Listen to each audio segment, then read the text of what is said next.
আগে আমরা দেখলাম গণেশ কুমার বা নির্বাচন কমিশনের ফুল বেঞ্চ কেরলে ছিল, তামিলনাড়ুতে ছিল, তথাকথিত অবিজেপি শাসিত রাজ্য। কেরলে প্রায় 10-11 লাখ নাম বাদ গেছে, তামিলনাড়ুতে 90 লাখ নাম বাদ গেছে। কোথাও তো এই দৃশ্য দেখা যায়নি, কোথাও তো এই কালো পতাকা দেখানো যায়নি।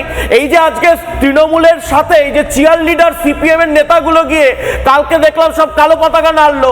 আরে আপনারা তো কেরলে ছিলেন। আমি তো গতকালে ভিডিও দেখছিলাম, গতকালে দেখলাম যে যারা যে সমস্ত মহিলারা ওখানে গিয়ে কালো পতাকা দেখাচ্ছেন তারপর তারা হাসছেন আবার, মানে ব্যাপারটা একটা মজার টাইপের হয়ে গেছে। না না, এরা পরিকল্পিত, এই সিপিএম এর এটা পরিকল্পিত চক্রান্ত থাকে প্রত্যেকবার ভোটের আগে।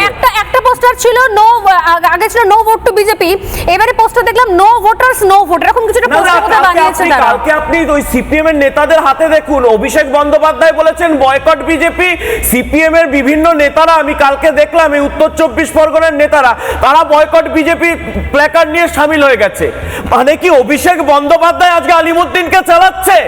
অভিষেক বন্দ্যোপাধ্যায়ের ন্যারেটিভকে রাস্তায় মানে আজকে সেটাকে ফ্রুটফুল করছে এই সিপিএম এর নেতারা।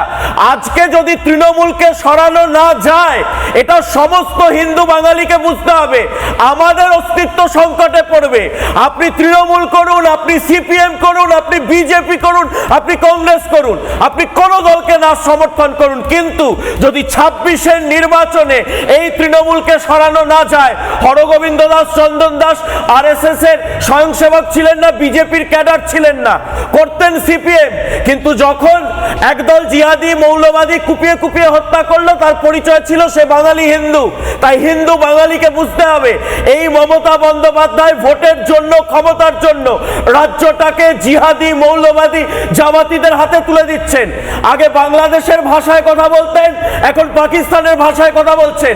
বাংলার সর্বনাশ। আপনি খেলা হবে বলছেন না, খেলা হয়েছে তো আমাদের সাথে, হয়েছে তো, ছাত্র যুবর সাথে খেলা হয়েছে, শিক্ষার সাথে খেলা হয়েছে, 8,000 স্কুল বন্ধের খেলা হয়েছে, 26,000 কলকারখানা বন্ধের খেলা হয়েছে, বাঙালি হিন্দু দুর্গাপুজো বন্ধের খেলা হয়েছে, কালী পুজো বন্ধের খেলা হয়েছে।